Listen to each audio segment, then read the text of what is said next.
Napaisip lang ako guys. Ang lakas magsabi na imbestigahin kasi pera ng bayan yan, pera ng buong bayan yan, kung paano ginasta, kung paano binaldas yung pera.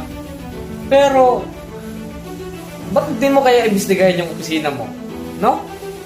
Kasi nasahanin nyo at ang pinakamaraming kurap. No? Versus doon, ito sa isang opisina lang, na halos lahat, naglaban-laban na kayo dyan, kinuyog nyo na yung isang opisina dyan, tapos kayo, hindi nyo man lang sabihin na imbestigahin kaya natin yung mga sarili natin. Parang, di ba? Kung with all fairness naman talaga sa taong bayan, para makita yan, kung paano ginamit ang pera at ang pundo ng taong bayan, try nyo kayo imbestigahin sarili nyo. No? Siguro matuwa pa kami sa inyo. So, yun lang, no? Kasi nga, ang daling sabihin na, para sa patas, no? Investigasyon. Try nyo sarili nyo kaya.